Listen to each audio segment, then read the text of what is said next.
नमस्कार, क्यूज के इस ऑनलाइन प्लेटफॉर्म पर आप सभी का हार्दिक अभिनंदन, स्वागत। मैं स्वागत चित्रांग नेट जेआरएफ की इस सीरीज को आगे बढ़ाते हुए आज फिर पुनः आपके बीच हाजिर हुआ हूं, जिसके अंदर हम वही महत्वपूर्ण 50 क्वेश्चंस को सॉल्व करने वाले हैं जो आपको ज्योग्राफी के अंदर अत्यंत महत्वपूर्ण साबित होने वाले हैं। चाहे आप first grade assistant professor net JRF किसी की भी तैयारी कर रहे हो भूगोल विषय से, तो वो आपके लिए समान रूप से उपयोगी होने वाले हैं। तो चलिए चलते हैं, हम पहले क्वेश्चन की शुरुआत करते हैं। ठीक, आवाज़ आ रही है सब तक? आवाज़ आ रही है? चलिए ठीक है। तो फिर पहला क्वेश्चन दिख रहा होगा आपको। पहला ही क्वेश्चन बेहद प्यारा है। निम्नलिखित में से कौन सा हिमजलीय निक्षेपण का भूरूप नहीं है? इनमें से हमें बताना है कि कौन सा है जो हिमजलीय निक्षेपण का भूरूप नहीं है। तो कौन सा है वो? ड्रमलिन। कौन सा? ड्रमलिन।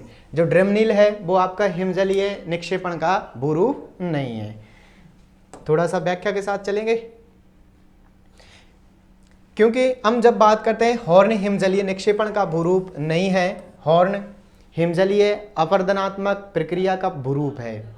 जब किसी पहाड़ी के पार्श्वों पर कई सार्क बन जाते हैं, जब कई पहाड़ियों पर कितने सर्क बन जाते हैं तथा जब निरंतर अपघर्षण द्वारा ये पीछे हटते जाते हैं, निरंतर अपघर्षण होगा, अपघर्षण से क्या होगा? ये पीछे की ओर हटते जाएंगे, ठीक है ना।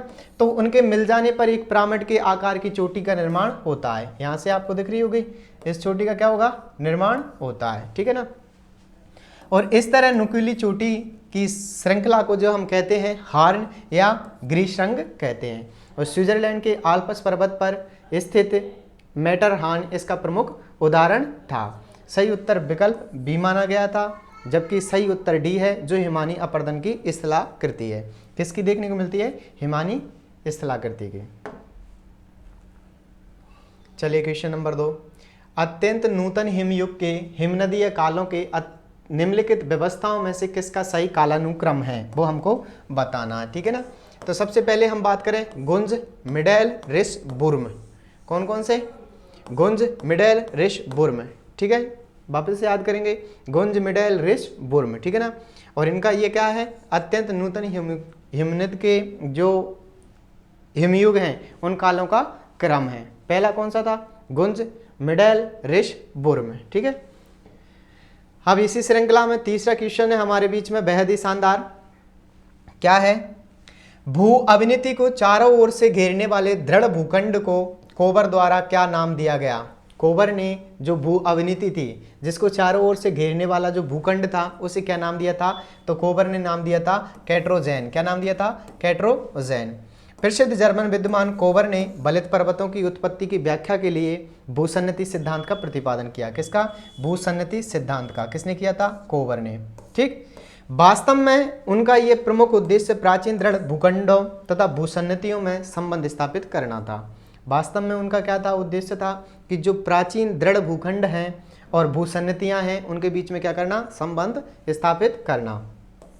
इनका सिद्धांत संकुचन शक्ति पर आधारित था और पृथ्वी से संकुचन होने से उत्पन्न बल से अग्र देशों में गति उत्पन्न होती है, जिससे प्रेरित होकर के संपीड़नात्मक, कौन सा बल? संपीड़नात्मक बल कारण भूसन्नति का मलबा बलित होकर के पर्वत का रूप धारण करता है, जिसे बलित पर्वत कहते हैं। एक तरीके से हम कह सकते हैं ऐसे प्लेटें आपस में आएंगी, इनमें जब संकुचन की स्थिति होगी तो बीच में से एक स्थलीय भाग ऊपर की ओर निकल जाएगा, उससे ही हम क्या कह देते हैं? Folding mountain. आगे हमारे सामने क्वेश्चन, और क्वेश्चन है हमारे सामने कौन सा? कथन और कारण से लेकर के। किससे? कथन और कारण से। देखिए, हवाई द्वीपों पर ज्वालामुखी उद्गार या निःसरण अपेक्षाकृत शांत प्रकार के हैं, ठीक है। बिल्कुल, हवाई द्वीपों की जब हम बात करते हैं वहाँ पर हमें जो ज्वालामुखी का उद्गार या निःसरण देखने को मिलता है वो अपेक्षाकृत शांत रहता है।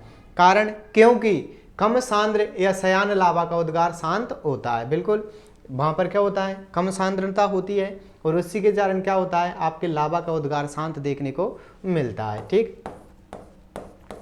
लावा आया तो जो निःसरण है वो शांत प्रकार का होता है और इसी वजह से क्या है? लावा का उद्गार शांत देखने को मिलता है। यानी ऑप्शन ए इज करेक्ट है, व्याख्या भी सही कर रहा है। थोड़ा सा पढ़ ले। बात करें हवाई द्वीपों पर शांत प्रकार के ज्वालामुखी का उद्गार पाया जाता है। याद रखना, हवाई द्वीपों पर शांत ज्वालामुखी के क्या पाया जाता है, प्रकार पाया जाता है, क्योंकि लावा में सिलिका की मात्रा निम्नतः होती है। जो लावा है उसके अंदर सिलिका की मात्रा क्या होती है, कम देखने को मिलती है, ठीक है। और इनके उद्गार से गैसों का मिश्रण नहीं होता। अगर कभी पूछ ले कि आपके ज्वालामुखी प्रक्रिया में सबसे अधिक कौन सी गैस निकलती है, तो जल वाष्प है, ठीक है। आगे है लावा पतला होता है। प्रशांत महासागर में हवाई द्वीपों का उद्भेदन इसी प्रकार का होता है कि जो उसका प्रशांत महासागर में देखने को मिलता है उसका लावा क्या होता है, पतला होता है। और हवाई द्वीपों पर होने वाले ज्वालामुखी को हवाई तुल्य ज्वालामुखी की संज्ञा दी जाती है। याद रखना है, जो हवाई द्वीपों पर ज्वालामुखी का विस्फोटन होता है उसे क्या नाम दिया जाएगा, उसे नाम दिया जाएगा आपके ज्वालामुखी, कौन सा, हवाई तुल्य ज्वालामुखी। हवाई तुल्य ज्वालामुखी का लावा पतला होता है, जिस कारण गैसों की तीव्रता में कमी आती है। क्या होता है, गैसों की तीव्रता में कमी होती है। इस कारण धीरे धीरे गैस से लावा अलग होकर के भूपटल पर प्रकट होती जाती है और निकलने वाले विखंडित पदार्थ नगण्य होते हैं। उद्गार के समय लावा के छोटे छोटे लाल पिंड गैसों के साथ उछाल दिए जाते हैं। जब वायु द्वारा लाल पिंड रोक लिए जाते हैं तो लगता है कि आकाश में लावा केशों की तरह उड़ रहे हैं। तो उस समय कैसा लगता है, उस समय ऐसा लगता है कि जैसे लावा है वो पतला तो होता ही है, तो जैसे केस, यानी कि जब हमारे बाल उड़ रहे हो आकाश में, ऐसा लगता है जैसे हमारे बाल उड़ रहे हो, उन केसों की भांति वो दिखाई देता है। दूसरा नदी दी गई है और दूसरी तरफ डेल्टा का प्रकार, कौन सी नदी पर कौन सा प्रकार देखने को मिलता है। जैसे मैं बात करूं आपसे मिसिसिपी की, किसकी, मिसिसिपी पर देखने को मिलता है पक्षी पंजा डेल्टा। मिसिसिपी मिसौरी नदी के ऊपर हमें कौन सा देखने को मिलता है, पक्षी पंजा डेल्टा। क्या होता है ऐसे, ठीक है ना, ऐसा डेल्टा देखने को मिलता है, ठीक है। गंगा नदी की बात करें तो चापाकार डेल्टा देखने को मिलता है। नर्मदा पर ज्वार नदमुख देखने को मिलता है। पीली नदी का पुराना मार्ग वो परियतक, यानी उस प्रकार के हमें क्या देखने को मिलते हैं, डेल्टा देखने को मिलते हैं। चलिए नेक्स्ट क्वेश्चन की तरफ। टेंगा वनों के बारे में निम्नलिखित में से क्या सत्य नहीं है, वो आपको बताना है कि टेंगा वनों के बारे में कौन सा सत्य नहीं है, ठीक है। जैसे मैं बात करूं, पहला ऑप्शन ए क्या कह रहा है, ऑप्शन ए कह रहा है हमारे सामने वन आच्छादन,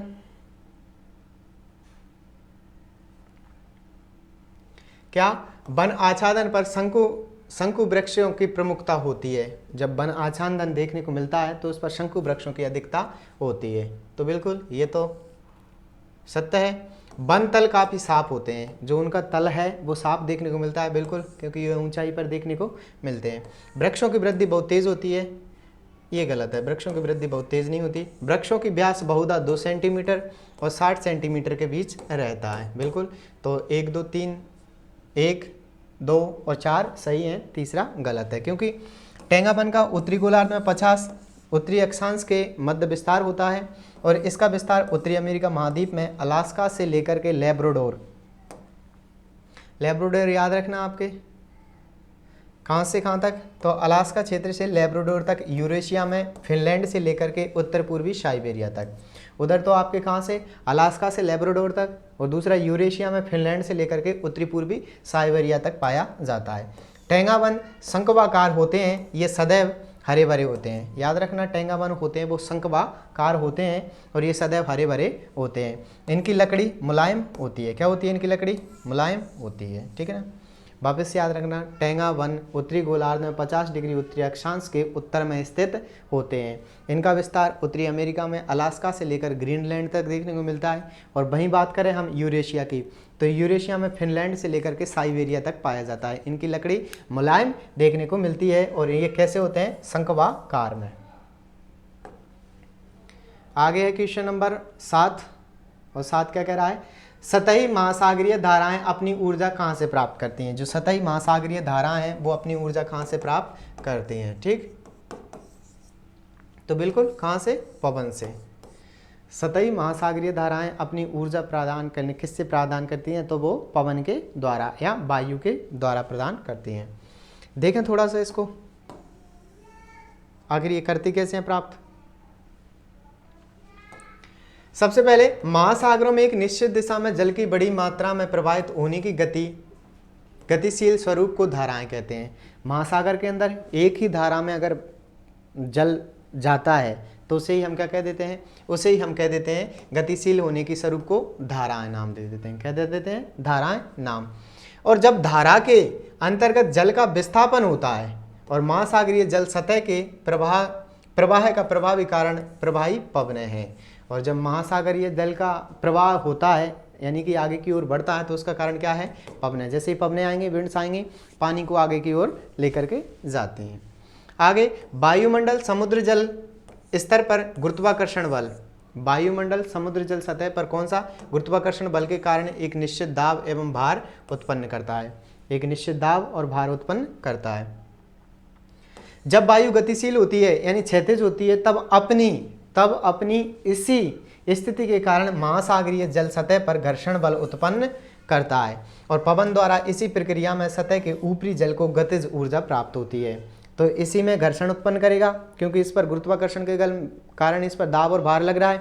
तो गुरुत्वाकर्षण के दाब और भार के कारण क्या होगा? ये पवनें आगे की ओर घर्षण करते हुए आगे की ओर जाएंगी और पानी आगे की ओर खिसकता जाता है। ठीक है ना? तो इसी को क्या हम बोल देते हैं? गतिज ऊर्जा। चूंकि महासागरीय जल की भौतिक अवस्था तरल है, भौतिक अवस्था तो कैसी है? तरल है, और इसके प्रत्येक जलीय अणु परस्पर संसर्जित होते हैं, इसीलिए वायु द्वारा प्राप्त गतिज ऊर्जा से जल के ऊपर स्थित परतों में गतिशील होने की प्रवृत्ति उत्पन्न हो जाती है। आगे है आपके सामने क्वेश्चन नंबर 8। विशेष स्वरूप से अमावस्या और पूर्णमासी के समय के आसपास होने वाले उच्च और निम्न ज्वार क्या कहलाते हैं? ठीक, तो किसकी बात कर रहा है? एक तो आपके अमावस्या और दूसरा पूर्णमासी। तो हमने देख लिया इस स्थिति में सूर्य पृथ्वी चंद्रमा एक सीध में होते हैं और इसी को हम सिज की युति व्युति के नाम से जानते हैं। और सूर्य ग्रहण और चंद्र ग्रहण की स्थिति में हमें उच्च ज्वार देखने को मिलते हैं। उन्हें हम क्या कह सकते हैं? उन्हें बृहद ज्वार कह सकते हैं। ठीक, बिल्कुल। सबसे छोटे की बात करें तो ये सबसे छोटा कब देखने को मिलेगा? सप्तमी या अष्टमी को। कब? सप्तमी या अष्टमी को, क्योंकि ये 90 डिग्री के कोण पर आ जाते हैं। ठीक है, याद रख लेना, सप्तमी या अष्टमी को इस दिन निम्न ज्वार आते हैं। थोड़ा सा पढ़ते। विशेष रूप से जब अमावस्या और पूर्णमासी के समय आसपास होने वाले उच्च और निम्न ज्वार को हम बृहद ज्वार कहते हैं। क्या कह देते हैं? हम बृहद ज्वार कहते हैं, क्योंकि सूर्य तथा चंद्रमा की सापेक्ष स्थितियों में परिवर्तन होते रहते हैं। जब सूर्य पृथ्वी तथा चंद्रमा एक सरल रेखा में होते हैं तो इस स्थिति को युति व्युति या सिजगी कहते हैं। इसमें जब सूर्य चंद्रमा और पृथ्वी क्रम एक सीध में होते हैं, अर्थात जब सूर्य तथा चंद्रमा दोनों पृथ्वी के एक ओर होते हैं तो युति कहते हैं। क्या कह रहा है? जब सूर्य तथा चंद्रमा, सूर्य और चंद्रमा जब पृथ्वी की एक इस दिशा में होते हैं तो इस स्थिति को क्या कहेंगे? युति। इसी प्रकार से तो ये स्थिति कौन सी कहलाएगी? सूर्य ग्रहण की। क्या कहलाएगी? सूर्य ग्रहण की स्थिति कहलाती है। जैसे मैं बता दूं आपको, ये हमारा सूर्य, ये चंद्रमा और ये पृथ्वी। ठीक है ना? तो सूर्य का प्रकाश इसकी वजह से धरती पर नहीं आ पाता, तो इस स्थिति में क्या हो जाता है? सूर्य ग्रहण। और सूर्य ग्रहण कब पड़ता है? हमेशा अमावस्या को। और दूसरा, अमावस्या को इसी दिन क्या आते हैं? बृहद ज्वार। बृहद ज्वार आने को देखने को मिलते हैं। और इसी की बात करें, इसी स्थिति को हम युति का नाम देते हैं। ठीक है, और यही कंडीशन जब सूर्य के बीच में पृथ्वी और पृथ्वी के बाद में चंद्रमा आ जाता है तो पृथ्वी की वजह से क्या होता है? चंद्रमा पर प्रकाश नहीं आता और चंद्रमा का खुद का प्रकाश है नहीं, तो इस स्थिति को क्या कह देते हैं? इसको कह देते हैं व्युति। और इसको क्या पड़ेगा? चंद्रग्रहण। चंद्रग्रहण देखने को मिलता है। ठीक, और इसी को हम कह देते हैं क्या? ये कब पड़ेगा? पहली बात तो पूर्णिमा को, पूर्णिमा को देखने को मिलता है। ठीक है ना, उसे व्युति कह देते हैं और चंद्रग्रहण की स्थिति उत्पन्न होती है। इस दिन भी हमें क्या होगा? बृहद ज्वार देखने को मिलेंगे। मैं थोड़ा सा आपको कॉन्सेप्ट समझा दूं, बृहद ज्वार किस स्थिति में आते हैं? बृहद ज्वार किस स्थिति में आते हैं? तो ठीक है, बृहद ज्वार की जब हम बात करते हैं तो बृहद ज्वार आपके अमावस्या और पूर्णिमा को ही देखने को मिलते हैं, क्योंकि उस समय तीनों सीध में होते हैं और इनका अपना जो गुरुत्वाकर्षण बल है वो अधिक लगता है। ठीक है,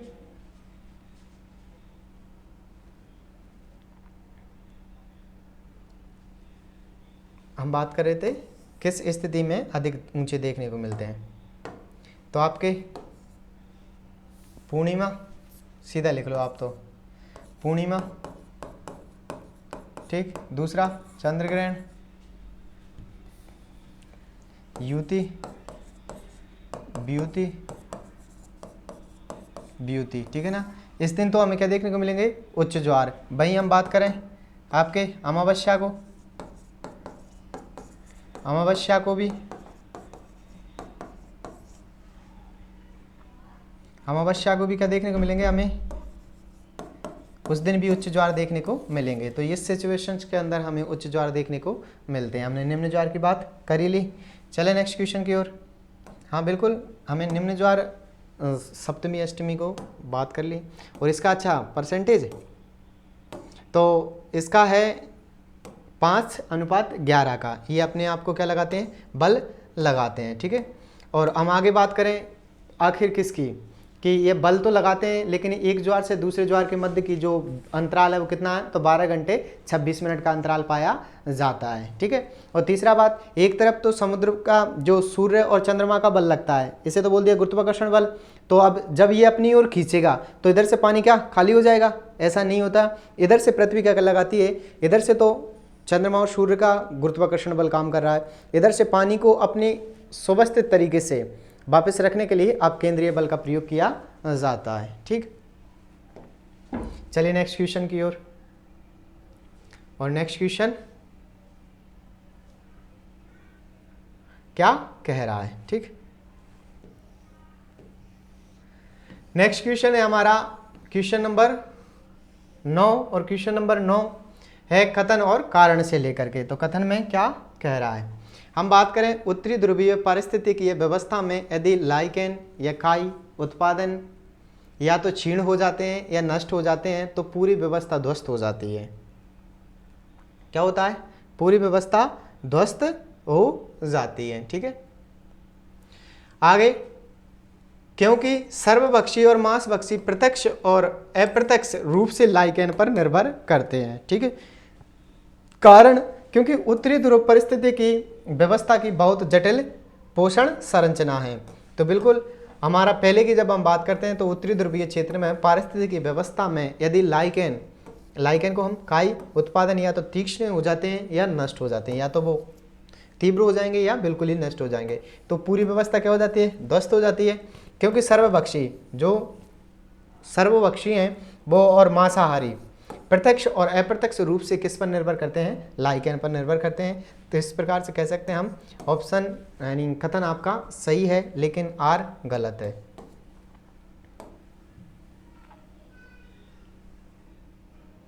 ठीक, आगे चलते हैं क्वेश्चन नंबर 10 की तरफ। क्वेश्चन नंबर 10 है, वृष्टि में उष्णकटिबंधीयों के मूल पशु जीवन के बारे में निम्नलिखित में से क्या सत्य नहीं है, वो आपको बताना है। देखिए, विविध तथा प्रचुर मात्रा में कीट पाए जाते हैं, बिल्कुल। अम्ल, चराई वाले और मांसाहारी पशुओं की अल्पता पाई जाती है, बिल्कुल। और प्रचुर जल जीवन पाया जाता है। वापस से याद कर लेना, विविध तथा प्रचुर मात्रा में कीट पाए जाते हैं, बिल्कुल। वृक्षीय जीव जंतुओं की अल्पता पाई जाती है, बिल्कुल। और प्रचुर जलचर जीवन देखने को मिलता है, ठीक है ना। तो हमने किसकी बात की थी, मूल पशु जीवन के बारे में। आगे है व्याख्या थोड़ा सा कि वृष्टि में उष्णकटिबंधीयों के मूल पशु जीवन में वृक्षीय जीव जंतुओं की अधिकता पाई जाती है। इन वृष्टि में उष्णकटिबंधों में पादपों की सर्वाधिक प्रजातियां पाई जाती हैं। इन क्षेत्रों में पादपों की प्रजातियों के असंख्य प्रकार पाए जाते हैं। और इसमें क्या है, असंख्य प्रकार देखने को मिलते हैं। इन क्षेत्रों में वन के लंबवत स्थिरीकरण में विभिन्न स्तरों में रहने वाले प्राणियों के जीवन के रूप को बड़े पैमाने पर प्रभावित किया है। और वनों के लंबवत स्थिरीकरण के कारण अधिकांश जीव वृक्षवासी होते हैं, यानी वृक्षों पर निवास करने वाले होते हैं।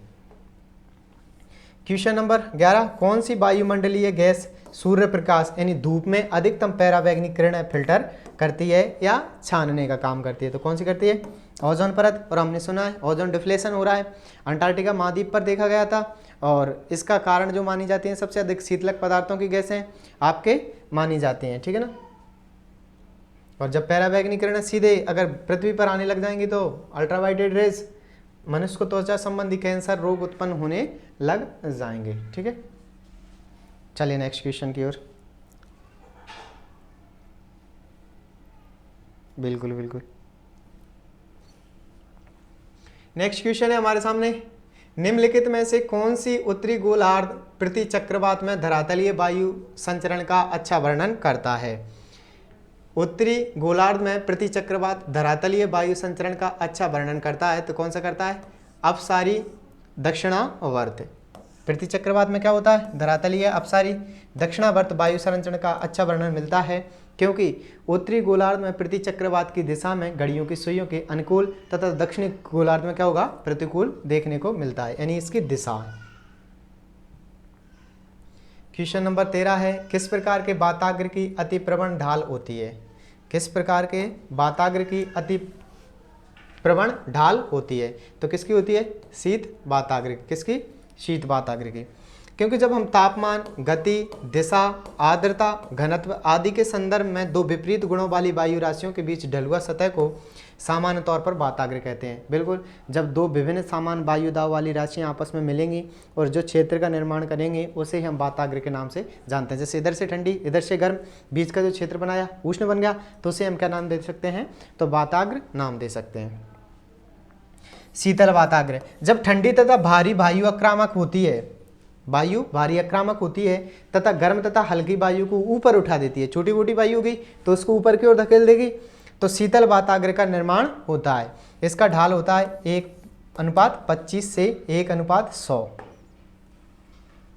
आगे क्वेश्चन नंबर 40, निम्नलिखित में से कौन सा युग्म सही सुमेलित नहीं है, वो हमको बताना है। ठीक है, जैसे बाष्पीकरण, द्रव्य को गैस में बदलने की प्रक्रिया हम सभी ने पता है। द्रव्य को गैस में बदलने की प्रक्रिया क्या कहलाएगी? बाष्पीकरण कहलाएगी। संघनन, संघनन होता है गैसों से द्रव्य में बदलने की अवस्था। बिल्कुल, गैसों से अगर आप द्रव्य में बदलने की अवस्था है संघनन, यानी कि वो आपस में जुड़ रहे हैं। तीसरा है तत्व, ऐसा पदार्थ जो साधारणतः रासायनिक या भौतिक सघनों के द्वारा सरल पदार्थों में वियोजित नहीं किए जा सकते, उसे हम क्या कह देते हैं? तत्व कह सकते हैं। आगे बात करें हम चालन। चालन की बात करें तो चालन विविक्त पदार्थ के छोटे छोटे टुकड़े जो सतह का कार्य करते हैं, जिन पर जलकण संघनित होते हैं। तो ये कथन क्या हो जाएगा? हमारा गलत हो जाएगा, और ये इस हिसाब से यहाँ पर सही है।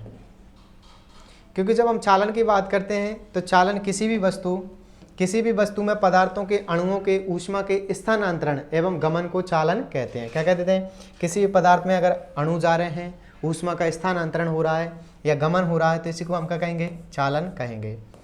और चालन की क्रिया के अंतर्गत एक अणु स्पर्श द्वारा दूसरे अणु को ऊष्मा प्रदान करता है। एक अणु दूसरे अणु को क्या करता है? ऊष्मा प्रदान करता है। चालन की प्रक्रिया द्वारा ऊष्मा प्रदान करता है, और चालन की प्रक्रिया ऊष्मा का गमन एवं स्थानांतरण दो रूपों में होता है। कौन कौन से? एक ही वस्तु के एक भाग से दूसरे भाग में, एक ही वस्तु है लेकिन इस भाग से इस भाग में, किसी एक वस्तु से उसके संपर्क में स्थित दूसरी वस्तु में, जैसे एक वस्तु ये और दूसरे की इस वस्तु के संपर्क में। तो दो तरीके से हो सकता है आपका ऊष्मा का गमन, एक ही वस्तु के एक भाग से दूसरे भाग में और एक वस्तु से दूसरी वस्तु के अंदर। ठीक,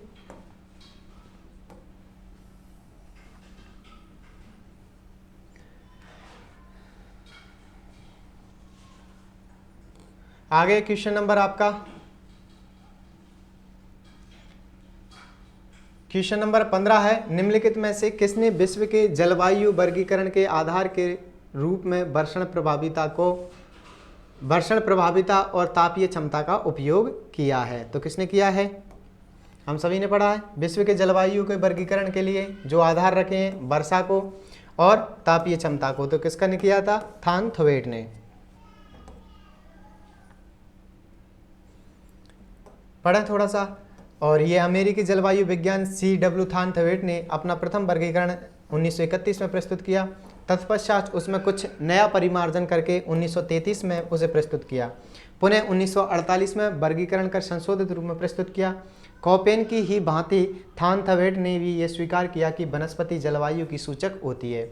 वनस्पति क्या होती है? जलवायु की सूचक होती है। बिल्कुल, जब हम वनस्पति की बात करते हैं तो रेगिस्तान के अंदर आपको कटीली झाड़ियाँ वगैरह देखने को मिलेंगी, जबकि भाई हम बात करें अधिक जल वाले क्षेत्र की तो उसमें हमें सागवान, मरू, टीक देखने को मिल जाते हैं। ठीक है, बिल्कुल इस पर निर्भर करती हैं। तापमान का पर्याप्त प्रभाव होता है, परंतु बाष्पीकरण को भी ध्यान में रखा है। इसी आधार पर उन्होंने वर्षण प्रभाविता तथा तापीय दक्षता को अपनी जलवायु परिकरण में पर्याप्त स्थान दिया है। आगे आपका निम्नलिखित में से कौन सा युग्म सही सुमेलित नहीं है? ठीक है, पहला, स्ट्रैबो ज्योग्राफी नामक 17 खंडों की कृति प्रकाशित की थी। तो बिल्कुल स्ट्रैबो ने ज्योग्राफी नामक 17 खंडों की क्या की थी? कृति प्रकाशित की थी। टॉलमी की बात करते हैं तो टॉलमी अल्माजेस्ट या ज्योग्राफिक सिंटैक्टिक्स नामक प्रसिद्ध कृति प्रकाशित की थी। बिल्कुल। और हिप्पोकर्स की बात करते हैं तो लंब कोणीय तथा त्रिविम प्रवेक्ष डिजाइन किए थे। बिल्कुल किए थे। हिप्पोकेटियस अक्षांशों और देशांतों का निर्धारण करने के लिए एस्ट्रोलैब नामक उपकरण का आविष्कार किया था। जी नहीं, क्योंकि अक्षांश एवं देशांतर, किसका? अक्षांश देशांतर निश्चित करने के लिए हिप्पाकरस ने एस्ट्रोलैब नामक उपकरण का आविष्कार किया था, न कि ये इकेटियस ने। इकेटियस ने कि नहीं किया था, किसने किया था? हिप्पाकरस ने। देखो कितना कंफ्यूजन वाला नाम है, हिप्पाकरस और इकेटियस। इकेटियस हिप्पाकरस, हिप्पाकरस इकेटियस। तो हमें याद रखना कि अक्षांश और देशांतरों का जो एस्ट्रोलैब नामक उपकरण है उसको किसने बनाया था? तो हिप्पाकरस ने। और एस्ट्रोलैब की सहायता से ध्रुवीतारक के कोण का अवलोकन कर समुद्रों में अक्षांशों का नापा जाना संभव हो सका। इकेटियस की प्रमुख पुस्तक थी जस पीरियोडोस। जस पीरियोडोस। क्वेश्चन नंबर 17 है हमारे सामने, निम्नलिखित में से किस भूगोलवेता ने सामान्य बनाम विशेष भूगोल के द्विविभाजन की नींव रखी थी? तो किसने रखी थी? बेनहार्ड बेरेनियस ने। बेनहार्ड बेरेनियस ने किसकी नींव रखी थी? आपके सामान्य बनाम विशेष भूगोल की। हम बात करें थोड़ा सा, इनकी प्रमुख कृति थी कौन सी? जोग्राफिया जर्नेलिस। कौन सी? जोग्राफिया जर्नेलिस। और बरेसिया ने जोग्राफिया जर्नेलिस को 2 भागों में विभाजित किया। कौन कौन से 2 भाग थे? एक तो जनरल ज्योग्राफी और दूसरा स्पेशल ज्योग्राफी। इसी को कहते हैं सामान्य भूगोल और इसको विशिष्ट भूगोल। इसमें भौतिक तत्वों का क्रमबद्ध अध्ययन किया गया था। भौतिक तत्वों का क्या किया गया था? क्रमबद्ध अध्ययन। जबकि स्पेशल भूगोल में इसमें पृथ्वी के प्रदेशों का अध्ययन किया गया। याद रखना, उसमें तो भौतिक तत्वों का क्रमबद्ध अध्ययन किया और स्पेशल भूगोल के अंदर क्या किया गया? पृथ्वी के जो प्रदेश हैं उनका अध्ययन किया गया। और बेरेनियस ने भूगोल में देवता की नींव डाली। क्या डाली थी? देवता की नींव डाली थी।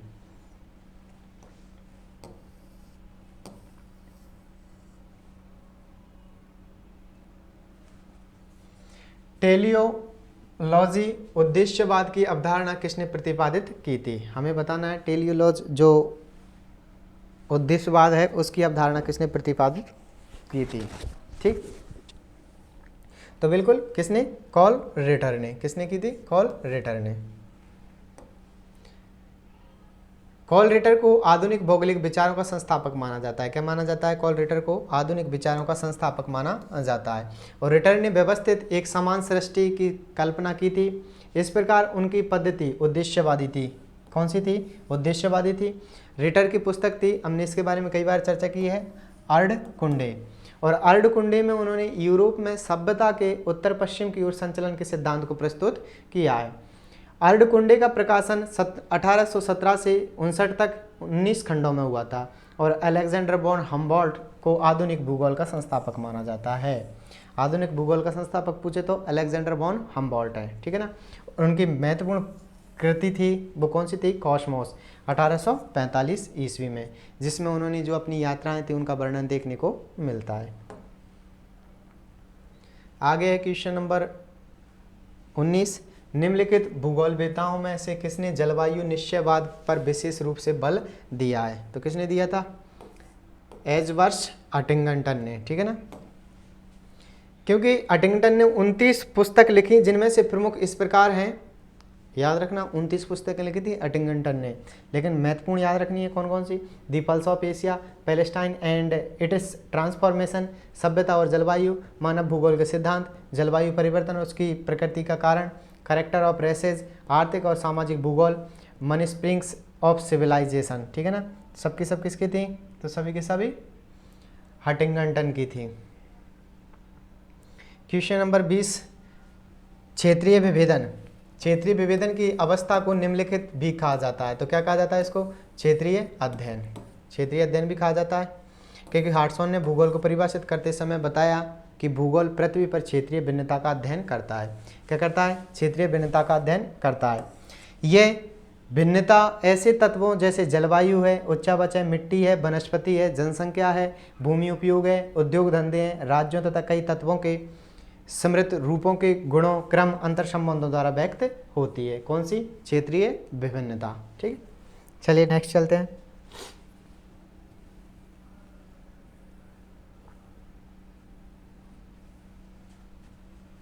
हाँ बिल्कुल। आगे है, ग्रीक भूगोल के विकास में योगदानकर्ताओं का सही अनुक्रम कौन सा है? तो सही अनुक्रम कौन सा है? तो सही अनुक्रम की हम बात करें, एनेक्सिडीमेंडर, हेरोडोटस, इरेस्टेनीज और हिप्पार्कस थे। ठीक है,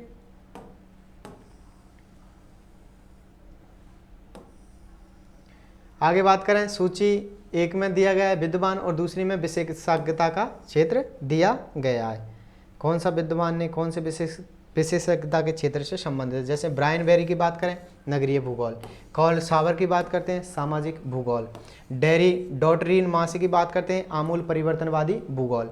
OH के स्पैट की बात करते हैं तो क्षेत्रीय भूगोल। OH के स्पैट क्षेत्रीय भूगोल से, डॉटरीन मासे आमूल परिवर्तन भूगोल से, आपके कॉल सावर सामाजिक भूगोल से और ब्रायन बेरी नगरीय भूगोल से संबंधित थे। ठीक, आगे चलते हैं क्वेश्चन नंबर 23। और 23 में क्या कह रहा है?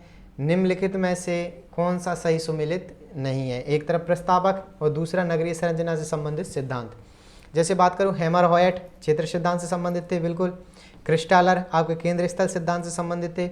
हैरिस एवं उलमैन बहुकेंद्र के सिद्धांत से, बहुकेंद्र सिद्धांत उनके द्वारा दिया गया था। लेकिन आपका कौन सा? सिनक्लेयर के द्वारा सकेंद्रीय सिद्धांत नहीं दिया गया था।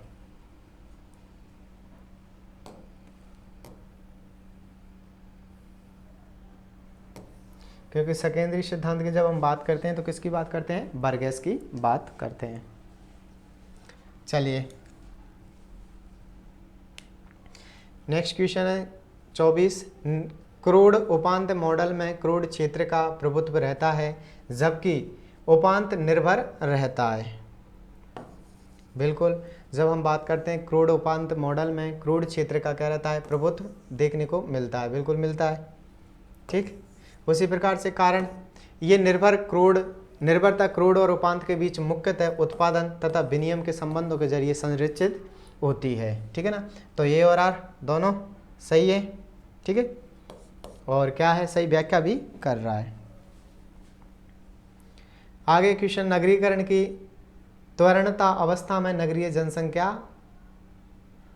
होती है। अब वो हमें बताना क्या होती है, तो वो क्या होती है? तो इसमें से तो कोई सा ऑप्शन था ही नहीं, तो व्याख्या को पढ़ते हैं थोड़ा सा कि नगरीकरण की त्वरण अवस्था में नगरीय जनसंख्या 10 से 25% होती है। नगरीकरण की अवस्था में क्या होती है? जब त्वरित अवस्था होती है, त्वरण अवस्था होती है तो 10 से 25% देखने को मिलती है। और जनसंख्या 2011 के आंकड़ों के अनुसार 2001 से 11 के दौरान भारत की दशकीय वृद्धि दर 17.7% है। ग्रामीण वृद्धि दर 12.3 है। नगरीय 31.8 है। और ग्रामीण जनसंख्या में सर्वाधिक दशकीय वृद्धि दर मेघालय की। किसकी है?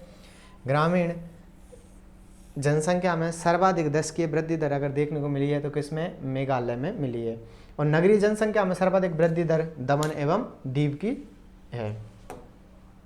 आपका ये नेट यूजीसी ने क्या देता? बोनस।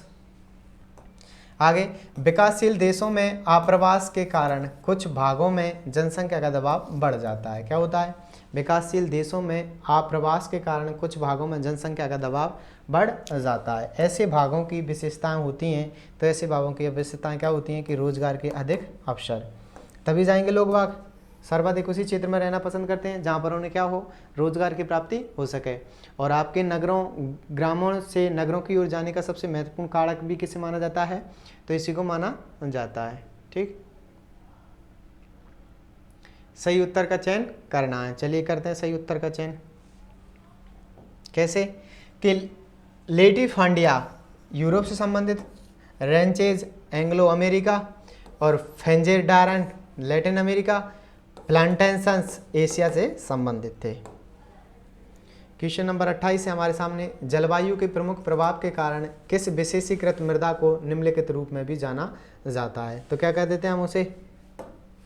सुस्तरीय मृदा। क्या कह देते हैं? सुस्तरीय मृदा। क्वेश्चन नंबर 29, निम्नलिखित में से कौन सा विश्व की कृषि का वहीट लस्सी के जो वर्गीकरण था के लिए महत्वपूर्ण आधारों में से एक है? तो कौन सा था आपका? कृषि का प्रयागात्मक रूप या प्रयागात्मक रूप कौन सा उसके अंदर देखने को मिलता है? इन्होंने 5 आधार रखे थे और प्रदेशों की संख्या बताई थी 13। उन 5 ही आधारों को हर एक प्रदेश के अंदर रख करके देखा कि ये गहन जीवन निर्वाह कृषि है या नहीं है, इसमें आपके आधुनिक यंत्रों का प्रयोग किया जाता है या पुराने यंत्रों का प्रयोग किया जाता है, ये आपके उत्पादन के लिए यानी कि व्यापार वाणिज्य के लिए की जा रही है या खाद्यान्न उपयोग के लिए की जा रही है। ऐसे 5 आधारों को रख करके इसमें यह भी देखा था लाभ कितना देखने को मिलता है। ऐसे 5 आधार 13 कृषि प्रदेश बटलसी ने बताए थे।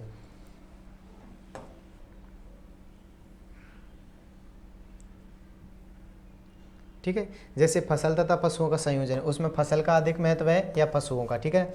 दूसरा आधार बताया था कि फसलों के उत्पादन तथा पशुपालन की विधियां कैसी हैं। कृषि में भूमि, श्रम, पूंजी, संगठन आदि के विनियोग की मात्रा निर्धारित की थी। उत्पादित पदार्थों के उपयोग का ढंग बताया था।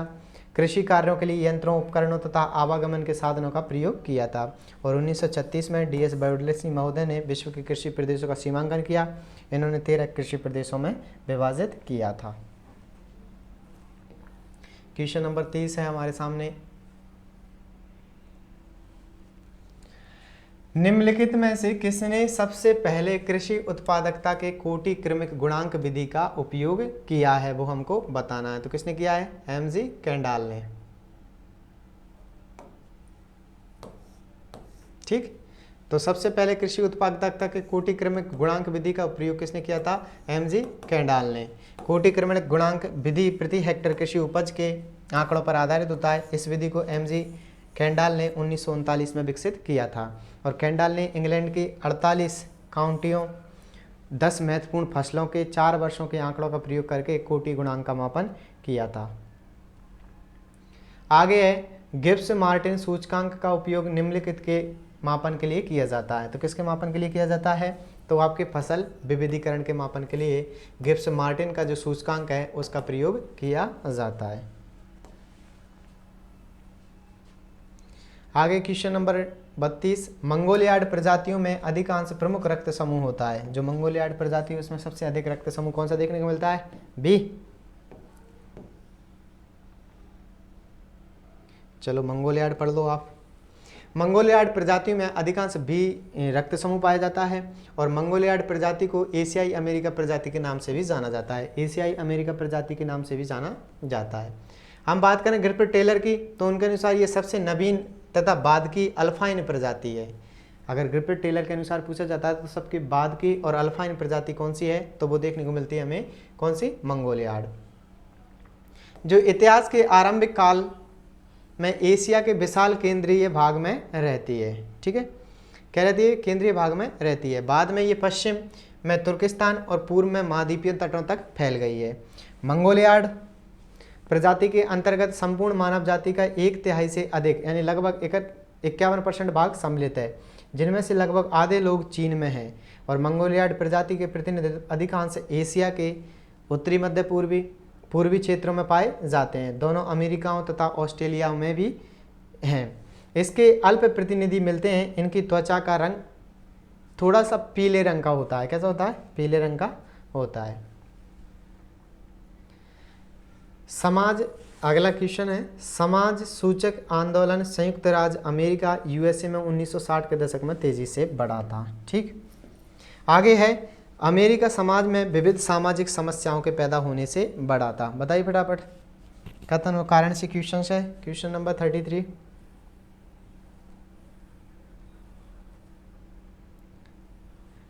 तो क्या है? बिल्कुल, यानी बी और ए और आर दोनों सही हैं, लेकिन व्याख्या से उनका कोई संबंधित नहीं है। क्वेश्चन नंबर 34 की बात करें हम, निम्नलिखित में से कौन सी उपप्रजाति काकेसॉयड प्रजाति से संबंधित नहीं है? तो कौन सी प्रजाति ये संबंधित नहीं है? तो सॉल्टेक देखने को मिलती है, ईस्ट बाल्टिक देखने को मिलती है, नॉर्डिक देखने को मिलती है, लेकिन एस्किमो जनजाति देखने को नहीं मिलती। किससे? आपके कॉस्को साइड प्रजाति से। जब एस्किमो की बात करते हैं तो इनके घर रहते हैं, इनको बर्फ़ के घर बनाते हैं, इनको क्या कहा जाता है? इग्लू कहा जाता है। क्वेश्चन नंबर आपका है 35। अच्छे क्षेत्र सेवक लेकिन बुरे स्वामी होते हैं। अच्छे क्षेत्र सेवक लेकिन बुरे स्वामी होते हैं, ये कथन किस विद्वान का है? किसका है? कार्टर। ऐसी बातें तो कार्टर ही करते हैं अपने, सीसी कार्टर के। इनकी थोड़ी सी आपकी बात करें हम, एंड्रप्यू जॉन हर्बर्टसन की प्रमुख कृतियां निम्न हैं: मानव तथा उसके कार्य, मानव भूगोल का परिचय, सीनियर ज्योग्राफी। ठीक है ना। और याद रखना, हर्बर्टसन ने सर्वप्रथम विश्व के प्राकृतिक प्रदेशों का सीमांकन किया। इन्होंने विश्व को 15 प्राकृतिक प्रदेशों में विभाजित किया था। किसने? हर्बर्टसन ने। आगे आपका परिवहन लाइनों या सिंचाई वाहिकाओं के साथ साथ विकसित क्षेत्रों को कहा जाता है। तो क्या कहा जाता है इनको? इनको कह देते हैं हम अक्षीय क्षेत्र। कौन से? अक्षीय क्षेत्र भी कह देते हैं। चलिए क्वेश्चन नंबर 37 बताइए। हाँ, जल पी लूँ मैं थोड़ा सा।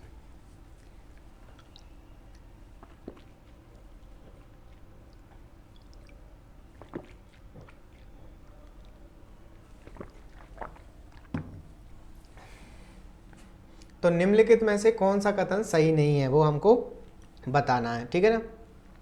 प्रदेश किसी सूक्ष्म क्रम में धरातलीय लक्षणों को सुव्यवस्थित करने हेतु प्रतिपादित की गई मस्तिष्क जन्म संकल्पना है। बिल्कुल। हम बात करें प्रादेशिक परिसीमित तथा अपरिमित त्रियामी भू सीमाओं के पार विस्तारित होते हैं, नहीं होते। प्रादेशिक संकल्पना धरातल पर समानताओं तथा विषमताओं का बोध कराने का साधन है। बिल्कुल है। आगे बात करें, प्रदेश में किसी न किसी प्रकार की एक रूपता पाई जाती है जो उसे आसपास के क्षेत्रों से भिन्नता प्रदान करती है। बिल्कुल, प्रदेश में कोई ना कोई ऐसी भिन्नता पाई जाती है जो उसे अलग बनाती है, लेकिन याद रखना है ऑप्शन बी इज इनकरेक्ट, यानी सही आंसर क्या हो जाएगा? बी। चलिए नेक्स्ट क्वेश्चन की ओर।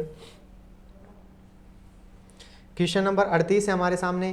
प्रादेशिक नियोजन के निम्नलिखित उद्देश्य में से कौन सा अधिक महत्वपूर्ण है? सबसे अधिक महत्वपूर्ण कौन सा है? तो निवास्यता, संवर्धन और समुदाय निर्माण। ठीक है।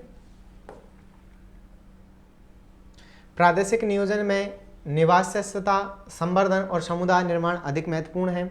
याद रहे कि मानव सभ्यता के विकास के साथ सांस्कृतिक प्रदेश भी प्रादेशिक विभिन्नता के साथ साथ विकसित हो गए हैं। अंततः विकास की प्रक्रियाओं को अपने के क्रम में खंडीय नियोजन के साथ ही प्रदेश आधारित नियोजन की प्रक्रिया तीव्र हो गई है, जिसका प्रमुख उद्देश्य विकास में समन्वय एवं प्रादेशिक संतुलन बनाए रखना है। अगले क्वेश्चन नंबर 39, प्रदेशवाद अभिव्यक्ति है। प्रदेशवाद अभिव्यक्ति है तो किसकी है? वो हमें देखने को मिलती है स्थानीय व्यक्तिवादिता, स्थानीय निष्ठा और सांस्कृतिक विशेषताओं की। किसकी? स्थानीय व्यक्तिवादिता, स्थानीय व्यक्तिवादिता, स्थानीय निष्ठा और सांस्कृतिक विशेषताओं की। ठीक है ना। जो प्रदेशवाद अभिव्यक्ति है, वापस याद कर लेना, व्यक्तिवादिता, स्थानीय निष्ठा और सांस्कृतिक विशेषताओं की देखने को मिलती है। चलिए नेक्स्ट क्वेश्चन की ओर चलते हैं। और नेक्स्ट क्वेश्चन है आपके सामने, भारत की इस्पात संयंत्रों के पूर्व से पश्चिम के निम्नलिखित क्रमों में से कौन सा सही है? किससे जमाना है? पूर्व से पश्चिम की ओर जमाना है। ठीक। तो हम बात करें सबसे पहले दुर्गापुरा, जमशेदपुर, राउरकेला, भिलाई, यानी ऑप्शन सी। इनमें से दुर्गापुरा, जमशेदपुर, राउरकेला और भिलाई। ठीक है ना। थोड़ा सा इनके बारे में बात करते हुए आगे की ओर बढ़ेंगे। जैसे हम दुर्गापुरा की बात करें तो दुर्गापुरा इस्पात संयंत्र दामोदर नदी के किनारे स्थित है और पश्चिम बंगाल में। कहाँ पर है? पश्चिम बंगाल में। और वर्तमान जिला है दुर्गापुर। ठीक है ना। और अद्वितीय योजना काल में, यानी द्वितीय योजना काल में बना था, द्वितीय पंचवर्षीय योजना में, और ब्रिटेन के सहयोग से स्थापित किया गया था। जैसे ठीक है। सबसे पहले हम किसकी बात कर रहे हैं? सबसे पहले बात कर रहे हैं दुर्गापुरा की। दुर्गापुरा कहाँ पर है? दुर्गापुर आपका देखने को मिलता है पश्चिम बंगाल में। और कौन सी में बनाया गया था? तो आपकी सेकंड पंचवर्षीय योजना के अंदर बनाया गया था। किसके सहयोग से? तो ब्रिटेन के सहयोग से, ठीक है ना। सेकंड बात करें, जमशेदपुर इस्पात संयंत्र स्वर्णरेखा, इसकी नदी याद रख लेना, कौन सी नदी है? दामोदर, दामोदर नदी, ठीक है। सेकंड की बात करें, जमशेदपुर इस्पात संयंत्र स्वर्णरेखा वह खारकोई पर स्थित है और ये संयंत्र 1907 में जमशेदजी द्वारा आरंभ किया गया था। राउरकेला आपके उड़ीसा के सुंदरगढ़ जिले में द्वितीय योजना काल में स्थापित किया गया और भिलाई इस्पात संयंत्र छत्तीसगढ़ में पूर्व सोवियत संघ की सहायता से स्थापित किया गया था, ठीक है। आगे क्वेश्चन नंबर 41, सुमेलित करना है राष्ट्रीय राजमार्ग, ये इतना महत्वपूर्ण नहीं है, फिर भी देखते हुए चलेंगे। जैसे बात करूं, मदुरै रामेश्वरम राष्ट्रीय राजमार्ग 87, वाराणसी कन्याकुमारी 7, दिल्ली कोलकाता 2 और नई दिल्ली अमृतसर 1। आगे है, निम्नलिखित राज्यों में से किस राज्य में वर्ष 2011 में सबसे कम जनसंख्या घनत्व दर्ज किया गया था? किसके अंदर किया गया था? तो वो आपके अरुणाचल प्रदेश के अंदर।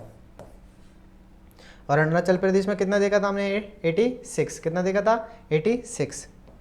उसके बाद में बात करें, अरुणाचल प्रदेश में 17 था और सिक्किम में 86 था, नागालैंड में 119 था और मिजोरम में 52 देखने को मिलता है। मिजोरम का 52, अरुणाचल प्रदेश का 17 और आपके सिक्किम का 86 और नागालैंड का 119। चलिए नेक्स्ट क्वेश्चन की ओर चलते हैं। कश्मीर घाटी निम्नलिखित के बीच स्थित है। कश्मीर घाटी किसके बीच स्थित है ये हमको बताना है, ठीक है।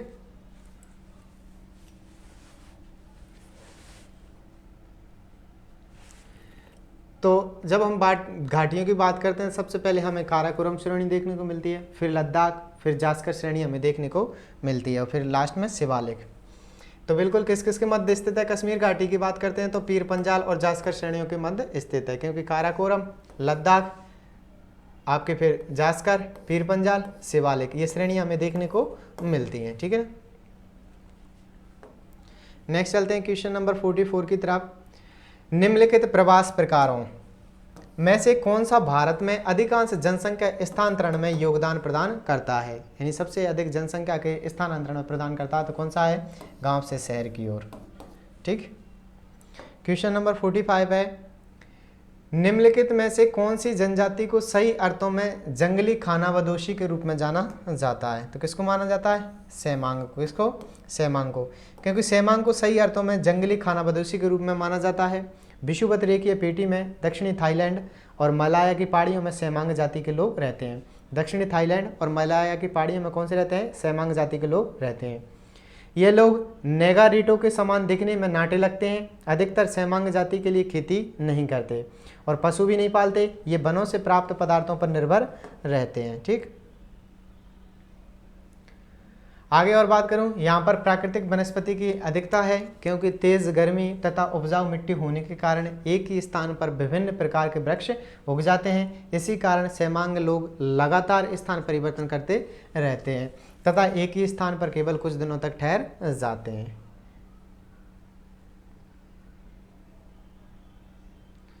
देखिए ये अभी चर्चाओं के अंदर भी रहे हैं।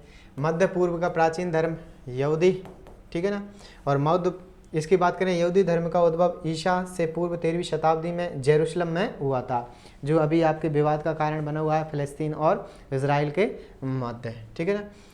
यहूदी जेरूशलम को पवित्र भूमि मानते हैं। संपूर्ण विश्व में यहूदियों की कुल संख्या 1.4 करोड़ है, जो विश्व की कुल जनसंख्या का मात्र 0.23% है। कितना? 0.23% है। और 1987 के आंकड़े के अनुसार 40% यहूदी यानी 81 लाख संयुक्त राज्य में रहते हैं और लगभग 22% यहूदी यूरोप में रहते हैं और शेष 18% कहाँ पर रहते हैं? एशिया के अंदर। बात करें यहूदियों की 1.4 करोड़ और अगर विश्व की कुल जनसंख्या की बात करते हैं तो 0.23% अपने पास रखते हैं।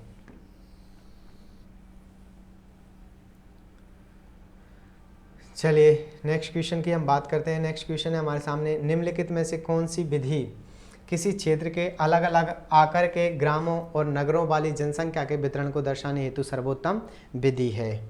तो वो कौन सी विधि हो जाती है हमारे सामने? बिंदु और गोला। ठीक है, क्योंकि बिंदु और गोला विधि किसी क्षेत्र के अलग अलग आकार के ग्रामों तथा नगरों वाली जनसंख्या के वितरण को दर्शाने वाली सर्वोत्तम विधि है। आगे बात करें क्वेश्चन नंबर 48, एक तरफ उपग्रह और ऊंचाई किलोमीटर में, ये हालांकि अपने काम का इतना है नहीं फिर भी देख लेना। क्या? Landsat 705 kilometre, IRS 904 kilometre, SPOT 832 kilometre और इकोनॉस 681 किलोमीटर।